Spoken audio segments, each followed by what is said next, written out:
Buenas noches a todos, mis hermanos.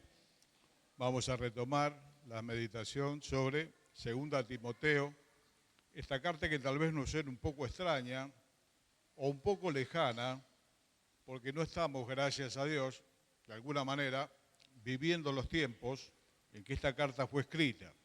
Más de una vez mencionaba que fueron tiempos muy difíciles para la obra de Dios, por las fuertes persecuciones. Ya había comenzado el martirio de algunos hermanos, como Pedro, algunos principales de la iglesia. Y una cosa es leer esta carta acá, y otra cosa es leer esta carta donde la situación de la obra es similar a estos tiempos. En esos lugares esta carta es el pan de cada día. Se mira con mucha atención. En este tiempo hay hermanos sufriendo persecución y no pudiéndose reunir con libertad. Para ellos tiene otro significado, pueden entenderla de otra manera. A nosotros a veces nos parecen cosas un poco lejanas.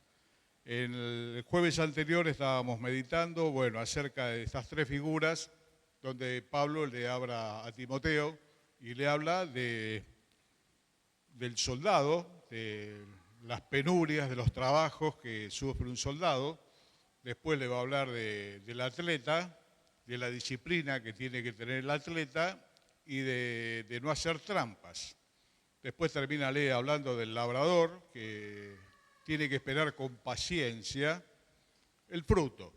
Hermano, en la obra de Dios se trabaja mucho y no siempre el fruto es instantáneo ni lo vemos en el momento. Muchas de las cosas que nosotros hacemos las termina cosechando otro tal vez. Pablo decía, yo planté, Apolo regó, el crecimiento lo da Dios. A veces Dios nos da la gracia de llevar a una persona al Señor y esa persona le conoce. A veces nos da la gracia de sembrar en alguna persona una semilla que las oraciones de otros regarán y la misericordia de Dios dará el fruto y tal vez lo coseche otro en otro lugar. Es un proceso. Si bien hay personas que escuchan el Evangelio la primera vez, abren su corazón al Señor, se entregaron a ellos para siempre, normalmente la obra de Dios en una persona es un proceso como el de la semilla que va germinando hasta que, viene la planta y viene el fruto. Por eso nos anima a la paciencia. Trabajar con paciencia. Trabajar con disciplina, que nos cuesta tanto, especialmente a los latinoamericanos. La palabra disciplina es medio mala palabra.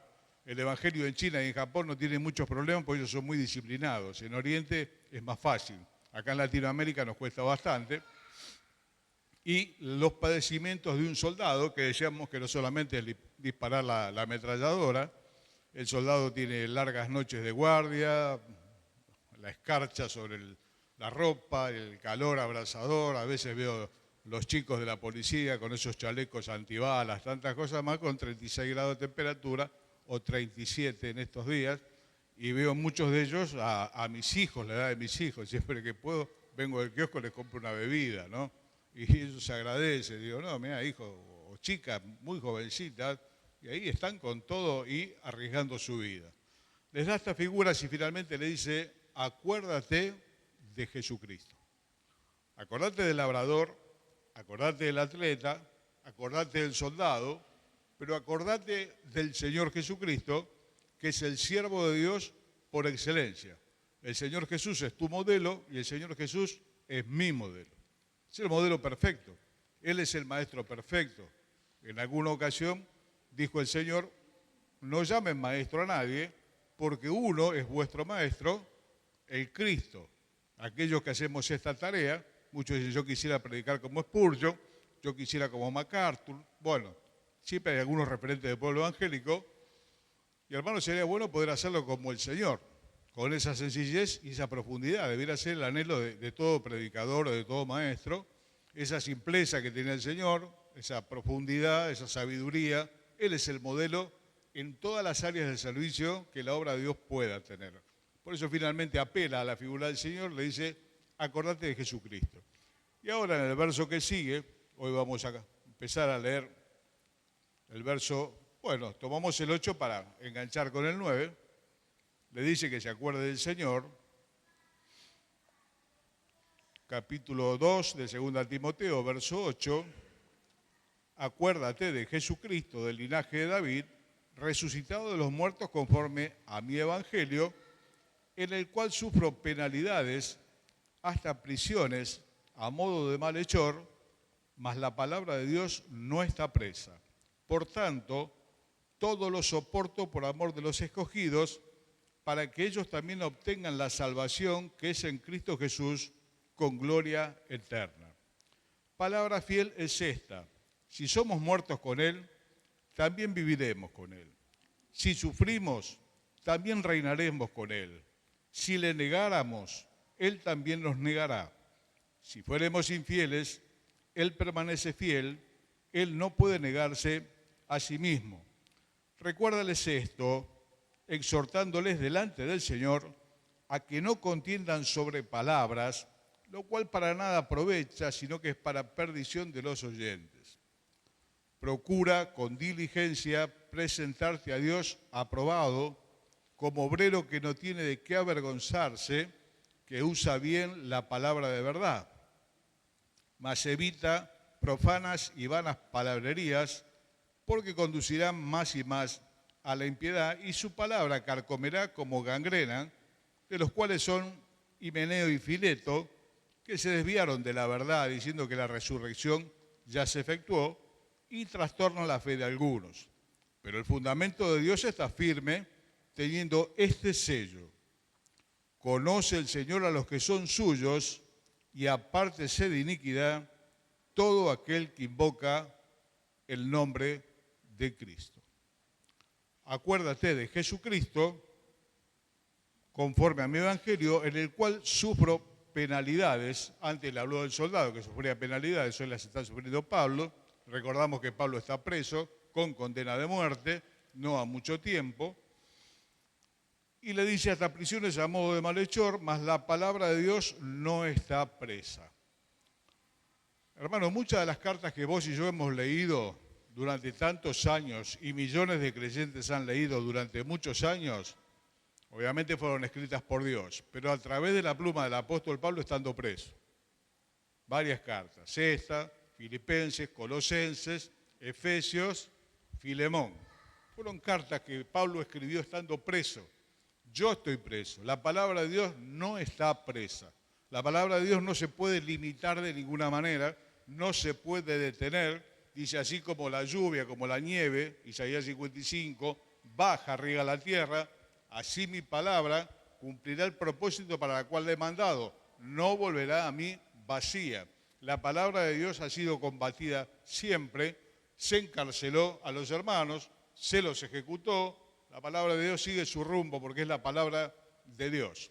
Se han quemado miles y miles de Biblias, se han hecho montañas, se ha procurado destruirla. La palabra del Dios nuestro permanece para siempre y no está presa.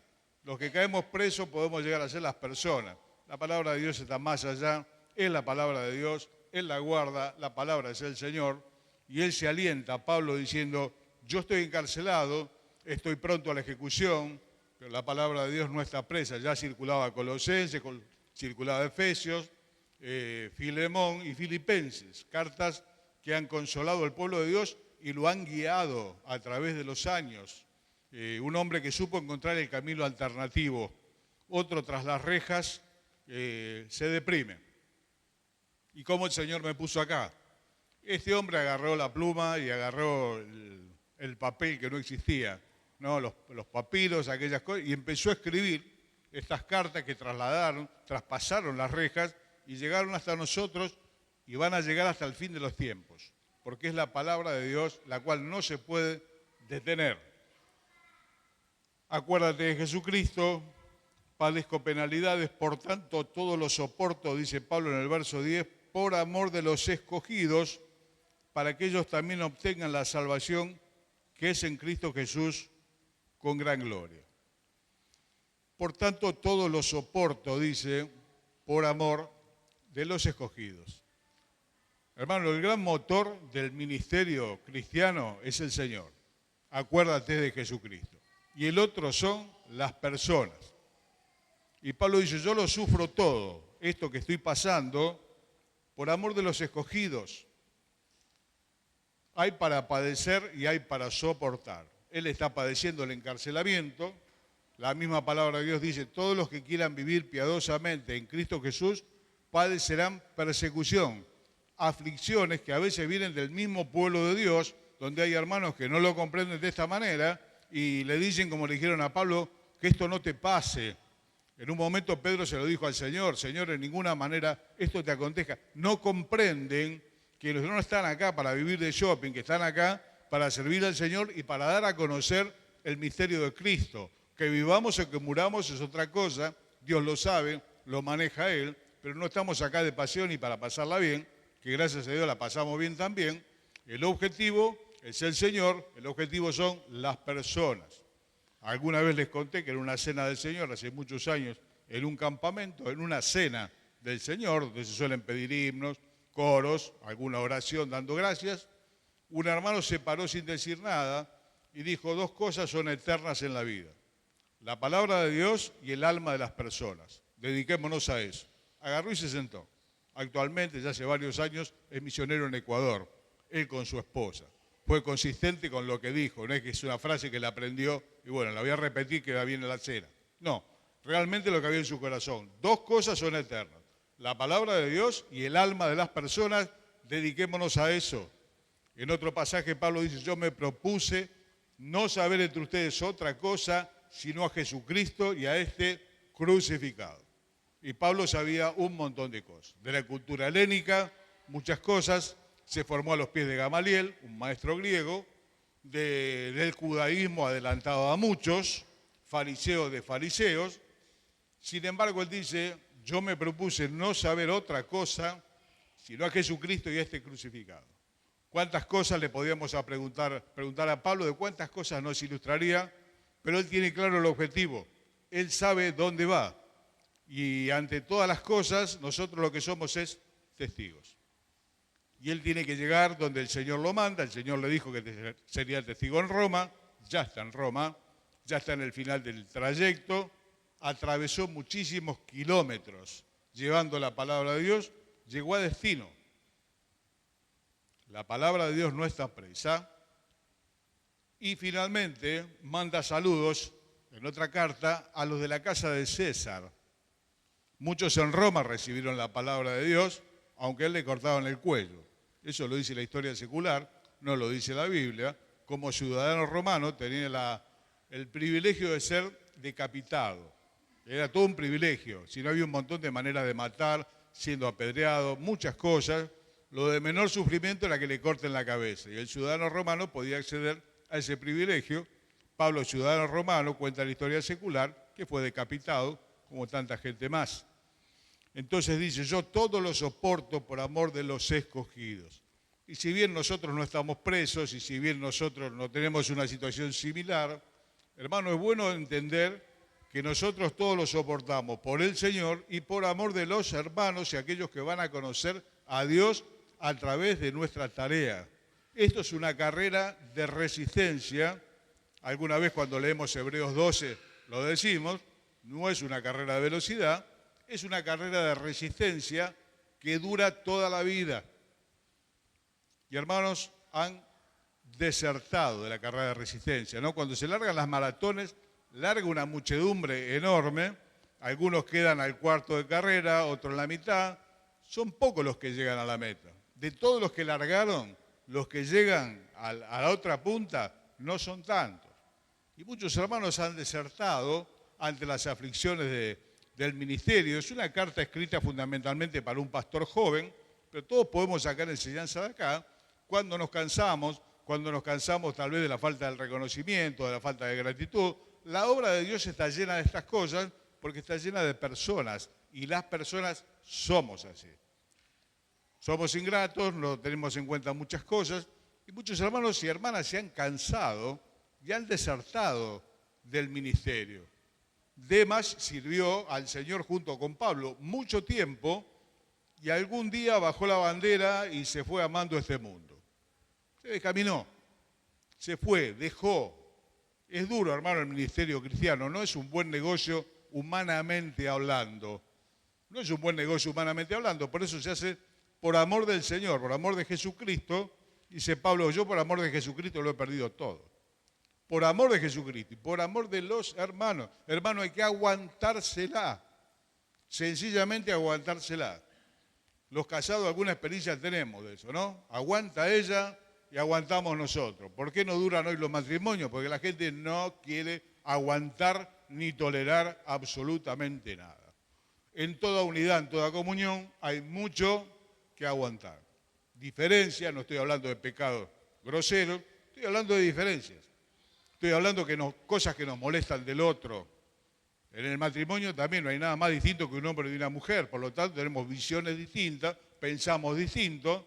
¿Y por qué lo sobrellevamos? Porque nos amamos, porque tenemos un compromiso tomado y lo llevamos adelante. A veces le digo a los hermanos en broma, yo tengo dos cosas más o menos claras en la vida, no muchas, dos cosas tengo claras. No me puedo divorciar y no puedo abandonar la casa de Dios hasta que muera. No me puedo divorciar y no puedo abandonar la casa de Dios hasta que muera, que Dios me dé la gracia que realmente sea así, que la muerte me encuentre casado y comprometido con el pueblo de Dios hasta el último aliento. Será el haber llegado al final de la carrera. Todo lo soporto por amor de los escogidos, para que ellos también obtengan la salvación que es en Cristo Jesús con gloria eterna. Palabra fiel es esta, del verso 11 al 13, algunos dicen que está citando un viejo himno cristiano que se cantaba en aquel tiempo. Puede ser. Encierra 4 grandes verdades. La primera dice, si somos muertos con Él, también viviremos con Él. Puede hacer referencia a los mártires, pero todos aquellos que somos del Señor, hemos muerto con el Señor. Colosenses 3 dice, porque habéis muerto y vuestra vida está escondida con Cristo en Dios. Pablo dice, con Cristo estoy juntamente crucificado. Los cristianos hemos muerto al mundo y el mundo ha muerto para nosotros. No es que dejamos de respirar. Es una muerte espiritual. Ya no tenemos más nada que ver y hemos muerto. Y así como hemos muerto a esto, algún día, hermanos, viviremos con Él, porque la promesa es firme. Juntamente con Él nos resucitó. Tal vez fuese aliento para los martirizados. Si somos muertos con Él, viviremos con Él. Si sufrimos, también reinaremos con Él. Si le negáramos, Él también nos negará. Hermano, acá no se refiere a la negación del apóstol Pedro o a aquellas negaciones que fueron bajo presión. A algunos hermanos se los torturó. Pablo mismo los torturó. Dice que los obligó a blasfemar. Por eso él se sentía menos que el más pequeño de todos los santos y que no era digno de ser apóstol, porque yo perseguí la iglesia de Dios. Y a algunos los obligué a blasfemar. Cuando se está bajo tortura, es posible que alguno niegue que conoce al Señor. Pedro, ante esa amenaza de que lo metan también a él en el patio del sumo sacerdote, habló como si no lo conociese. Pero esta negación no se refiere a eso. Se refiere a la negación absoluta y la renegación de la fe. Decir mañana, esto no es así. Yo escuché muy pocos casos, gracias a Dios, pero personas que se han congregado en un tiempo con nosotros hoy están en otra cosa totalmente distinta. Esas personas nunca han vuelto a nacer. Esas personas jamás se convirtieron, se acercaron, gustaron la comunión, muchas cosas más. Hoy están, como dicen los chicos, totalmente en otra, negando la fe, abrazando, vaya a saber qué doctrina de demonio que no tiene nada que ver con la fe, y uno dice, esta persona no entendió nada. Estuvo tanto tiempo congregado y no entendió nada para que el día de mañana niegue la fe abiertamente. Vuelvo a repetir, gracias a Dios no es la moneda corriente de las iglesias, pero en el mundo evangélico muchos han renegado de la fe, personas muy conocidas, y hoy se fueron al otro extremo. Y finalmente dice un pasaje que nos alienta mucho a todos, y hoy cantamos, si fuéramos infieles, Él permanece fiel, Él no puede negarse a sí mismo. El hecho que nosotros fallemos al Señor no lo lleva al Señor a hacer lo mismo porque no está en su esencia. El Señor es esencialmente fiel. Es fiel a sí mismo, es fiel a su palabra, lo que salió de su boca, Él no lo va a mudar. Las promesas que ha hecho para nuestras vidas están más allá de nuestras caídas, de nuestras imperfecciones y de nuestras infidelidades, que a veces cambiamos al Señor por algo, por alguien, ya no deja de tener el primer lugar, bueno, va al fondo, tantas cosas más que cada uno sabe, donde le hemos fallado al Señor, no hemos sido fieles, apegados. Esto no cambia su persona, hermano. El hecho que nosotros no hagamos lo correcto no significa que Él no lo haga, porque Él comprometió su palabra. No pudiendo jurar por alguien mayor, dice la Escritura, juró por sí mismo. Ya está. Por dos cosas, dice más adelante Pedro, que son inmutables. La palabra de Dios y el juramento que Él hizo sobre sí mismo, las promesas que Él comprometió con vos y conmigo, Él no las va a romper. Tal vez las rompamos nosotros, nos alejemos, nuestras malas decisiones, pero no el corazón de Dios. Dios dijo y no se arrepentirá, lo cual nos alienta mucho porque más de uno de nosotros flaqueamos, hermanos. Y a veces tenemos que confesar al Señor que no hemos sido los fieles que debiéramos ser, que hemos fallado, que no hablamos cuando teníamos que hablar, tantas cosas más. Él permanece fiel. Le da un consejo en el verso 14, dice, recuérdales esto, exhortándole delante del Señor, que no contiendan sobre palabras, lo cual para nada aprovecha, sino que es para perdición de los oyentes. Hoy tenemos el acceso a Internet, por lo tanto podemos escuchar mucho y ver mucho del mundo evangélico, no solamente hace 30 años atrás, si querías conocer otra experiencia tenés que ir a otro lado. Hoy desde nuestra computadora podemos ver un montón de cosas. Y a veces veo algunos videos de teólogos muy conocidos, haciendo todo un edificio enorme sobre cuestiones de palabras. No aprovecha, hermano, no aprovecha. Alguien dijo una vez en una reunión así de grandes siervos de Dios, estuve un mes en el monte con el Señor. Y otro le dijo, ¿a quién ganaste en ese mes? A nadie. Bueno, hermano, hay cosas que son urgentes. Las cosas secretas pertenecen a Jehová. No se pueden explicar todas las cosas, algunas son misteriosas. Es la palabra de Dios. Es para que sobreviva la fe. Si no sería un libro de matemática, todo el mundo estaría obligado a creer. 2 por 2 es 4. Acá y en la China estamos obligados a creer. La palabra de Dios tiene algunos misterios. Algunos se aclaran. Pablo dice, aquí os digo un misterio. ¿Cuál? No todos dormiremos, seremos transformados. Estas cosas pertenecen al misterio y a veces se enroscan en palabras. Hace poco sabía de una congregación que tuvo una división por dos letras que conforman una palabra, un artículo, lo. ¿Qué es lo? Está en 1 Corintios, dice, cuando venga lo perfecto, lo que es en parte se terminará. ¿Cuál es la discusión? Algunos dicen lo perfecto es el Señor. Por lo tanto, hasta que el Señor no venga, todos los dones están vigentes, sanidad, profecía y tanto más.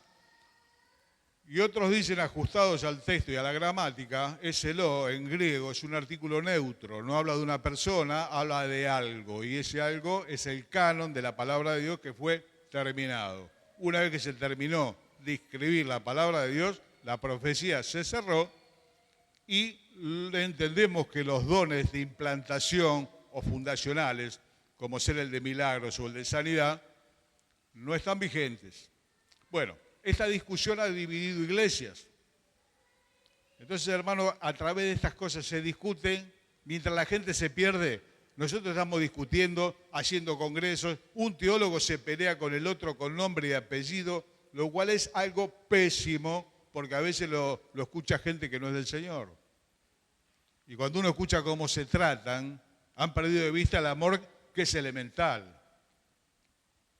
Se quedaron con el árbol, se perdieron el bosque, como se suele decir. ¿No? Ya no andamos conforme al amor cuando denigramos al otro por lo que cree, por esta palabra que dijo.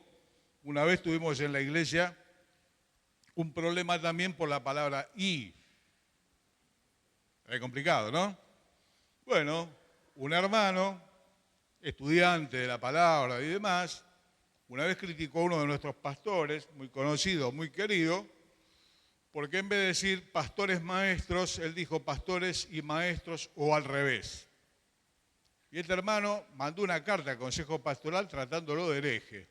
Un miembro de la iglesia tratando de hereje a uno de los pastores, un hombre de muchos años, muy reconocido en la enseñanza, porque había dicho pastores maestros y no había dicho pastores y maestros, donde él hacía una disquisición, si se hablaba de pastores maestros o de pastores y maestros al lado, termina tratando de hereje a un siervo de Dios. Entonces está mal. Ya no sirve, esto no aprovecha para nada, sino para la perdición de los oyentes. Se generó un problema, hubo que amonestarlo seriamente acerca de lo que había dicho, porque queriendo esa doctrina extrema, perdió de vista el amor, hermano. Y ya cuando perdemos de vista el amor fraternal, ya estamos ciegos y no sabemos dónde vamos, lo dice el apóstol Juan. Tengamos cuidado con estas discusiones de palabras y el aoristo que la mayoría de nosotros no sabemos ni de qué se trata, ni con qué se come. Tiene que ver con el griego, que la mayoría de nosotros no lee de corrido, por lo menos yo, hago algún pinino con algún diccionario, pero nada más. No sirve más que para problemas y enfrentamientos. ¿Qué le aconseja, verso 15, a Timoteo? Procura con diligencia presentarte a Dios aprobado, como obrero que no tiene de qué avergonzarse, que usa bien la palabra de verdad. Procura presentarte con diligencia, ¿no? A Dios aprobado. Aparece un tal Apeles en la carta del apóstol Pablo, la carta de los saludos, ahí en Romanos 16. ¿Saben qué dice de Apeles? Apeles aprobado en Cristo. ¿Se te ocurre un título mejor? Algunos dicen, ¿qué vas a poner en tu lápida? Ojalá pudiese poner esto. O que dijesen, ¿no? Omar, siervo de Dios, antes que pastor. Aprobado en Cristo. ¿Qué significa? Es alguien que fue examinado por Dios. Fue probado por Dios y está aprobado. Está aprobado delante de Dios. No siempre conseguimos la aprobación de los seres humanos. Por eso decía alguien que no era precisamente un cristiano, un hombre de negocios. Dijo, si usted no quiere tener problemas con la gente, dedíquese a vender helado, no sea un líder. No siempre está la aprobación, aún del supuesto pueblo de Dios. Los profetas y los enviados murieron en Jerusalén, no en Sodoma y Gomorra. Los mataron en Jerusalén. No tuvieron la aprobación del supuesto pueblo de Dios. ¿Qué es lo importante? Hermano, que apruebe el Señor. Eso es lo importante. Y obviamente aquellos que son fieles lo entenderán también. No nos miremos qué hace aquel, qué hace este. Miremos lo que el Señor piensa de nosotros. Seremos evaluados, somos evaluados por el Señor. Y qué bueno sería que como Apeles, al final de nuestra carrera, aparezcamos delante de Dios aprobados. Dice que alcanzaremos buena opinión delante de Dios y de los hombres también. A veces falla la de los hombres. Me importa mucho, hermano, la de Dios. No siempre son comprendidos los siervos de Dios en el pueblo de Dios. Pero es importante, hermano, que tengamos testimonio de Dios, de hacer lo correcto, aunque el resto no lo apruebe, aunque muchos tal vez no lo aprueben. Hay gente que es como el marketing. Algunos pastores se manejan por marketing. A ver qué dice la iglesia. ¿Está de acuerdo? ¿No está de acuerdo? Cuando yo era jovencito, jamás en mi vida jugué al fútbol. No, soy como los J, ¿no? Como se suele decir. Pero se hacían unos partidos vocacionales, donde hoy es el Parque Sarmiento, que no existía. Era todo un predio donde los muchachos iban a jugar a la pelota. El que dirigía el partido, que venía siendo el árbitro, ante una jugada dudosa, que se cobró un penal, se armó un lío terrible, lo increparon, le dijeron, ¿usted qué opina? Dijo, yo estoy con la mayoría. No. El árbitro tiene que decir si es penal o no es penal, porque en eso va el resultado del partido. Él dijo, yo estoy con la mayoría. Hay pastores que no quieren problemas, yo estoy con la mayoría. ¿Qué quieren? ¿Dulce de leche? Va con dulce de leche. Listo, porque no quiere problema. No quiere problema. Si lo tiene que decir fielmente, bien trazado, tiene problemas. Decía un pastor en un libro, si yo digo lo que tengo que decir, ¿quién paga el colegio de mis hijos, el seguro de la camioneta, la casa y la hipoteca? Es un problema. Bueno, hermano, procura presentarte con diligencia a Dios aprobado, tener la buena opinión.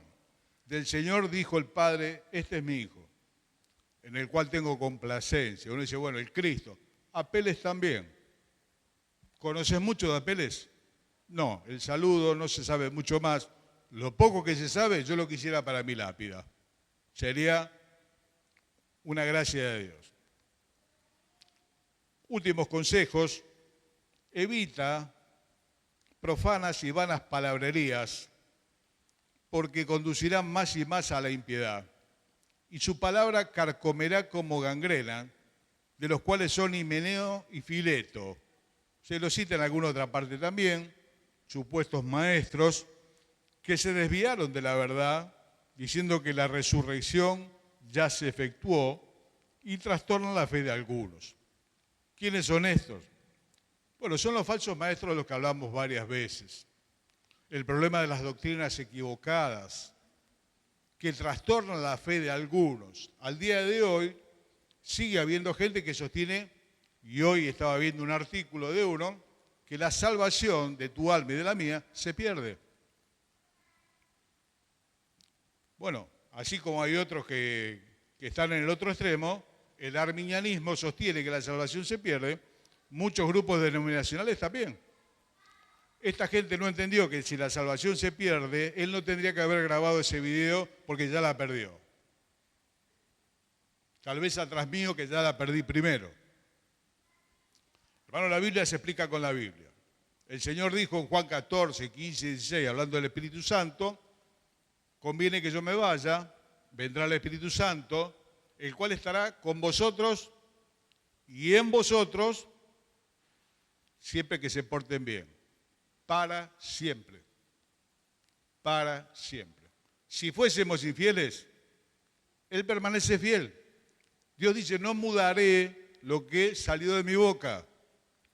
La salvación no se pierde porque no se gana. Si alguien entiende que la ganó, que renuncie ya, que se vaya por mentiroso y por corto de vista. Si la salvación se pierde, yo ya renuncio, yo ya la perdí. Muchísimos años, tal vez de los primeros meses que me convertí. Bueno, pero esto se enseña hoy. Y esto trastorna la fe de mucha gente. Las enseñanzas erróneas acerca de la sanidad, donde se declara sana a una persona que termina hospitalizada. Yo tuve un cliente que le pasó eso, era insulino dependiente, fue a un lugar, lo declararon sano. Este muchacho, creyendo, dejó el suministro de insulina y hubo que internarlo con un coma diabético, al borde de la muerte. Y estos personajes siguen y pululan. Y yo veo en YouTube y 70.000 visitas. ¿Hay 70.000 personas que vieron esto? Sí. Y hay una cantidad de herejías más. Himeneo y Fileto, dos referentes, dos íconos de los falsos maestros. Y termina, por lo menos la parte de hoy, el verso 19, cierra Pablo diciendo, pero el fundamento de Dios está firme teniendo este sello. Conoce el Señor a los que son suyos y apártese de iniquidad todo aquel que invoca el nombre de Cristo. Resumen, el fundamento de Dios está firme y apártese de iniquidad todo el que invoca el nombre de Jesucristo. Me acordaba del final de Eclesiastés capítulo 12. Después de hablar de mucha sabiduría durante 12 capítulos, ¿cómo cierra el libro? No hay fin de hacer muchos libros, y el mucho estudio es aflicción de la carne. El fin de todo discurso es este: teme a Dios y guarda sus mandamientos, porque esto es el todo del hombre. Como diría el profeta Cusalida, corta la bocha, para que se entienda. No después se van a acordar que corta la bocha y no se van a acordar del pasaje de Eclesiastés. Corto, hermano, esto es muy sencillo. El que invoca el nombre de Cristo se tiene que apartar de iniquidad. No puede vivir de cualquier manera, no puede decir cualquier cosa. Si en verdad le hemos conocido y hemos muerto con Él. Los que hemos muerto al pecado, ¿cómo viviremos aún en Él? Dice Pablo. ¿Cómo puede ser? No puede ser.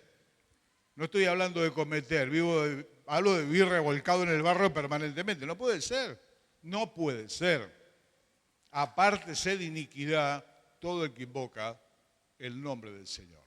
Mis amados, si Él lo permite, próximo jueves terminaremos el capítulo 2 y si ustedes aguantan iremos hasta fin de marzo para terminar la carta.